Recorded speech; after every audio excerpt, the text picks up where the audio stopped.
ನೀವೇನಾದರೂ term insurance ತಗೊಂಡಿದ್ರಾ ಅಥವಾ ತಗೋಬೇಕು ಅಂತ ಅನ್ಕೊಂಡಿದ್ರಾ? ಸೊ ಹಾಗಾದ್ರೆ ಈ ವಿಡಿಯೋ ನೀವು ಖಂಡಿತ ನೋಡಬೇಕು.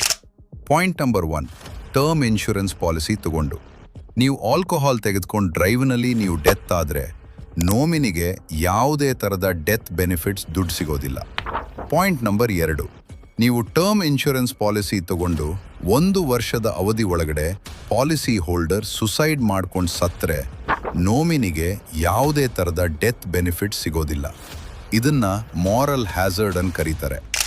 Point number 3, insurance policy section 45 ಪ್ರಕಾರ ನೀವು ಟರ್ಮ್ ಇನ್ಶೂರೆನ್ಸ್ ಪಾಲಿಸಿ ಮಾಡಿಸುವಾಗ ನಿಮ್ಮಲ್ಲಿ ಇರುವ ಕಾಯಿಲೆ ಡಿಸ್ಕ್ಲೋಸ್ ಮಾಡಬೇಕು.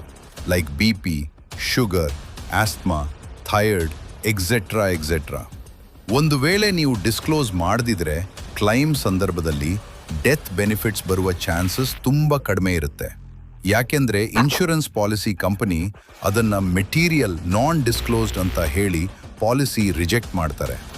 ಸೊ ಈ ಮಾಹಿತಿ ನಿಮಗೆ ಮೊದಲೇ ಗೊತ್ತಿದ್ರೆ ಕಮೆಂಟ್ ಮಾಡಿ. ಮತ್ತೆ ಈ ಮಾಹಿತಿ ನಿಮಗೆ ಹೆಲ್ಪ್ಫುಲ್ ಆಗಿದ್ರೆ ಶೇರ್ ಮಾಡಿ. ಇದೇ ಥರದ ಹೆಚ್ಚಿನ ಮಾಹಿತಿಗಾಗಿ ಲೈಕ್ ಮಾಡಿ. Thank you. ನಾಳೆ ಸಿಗೋಣ.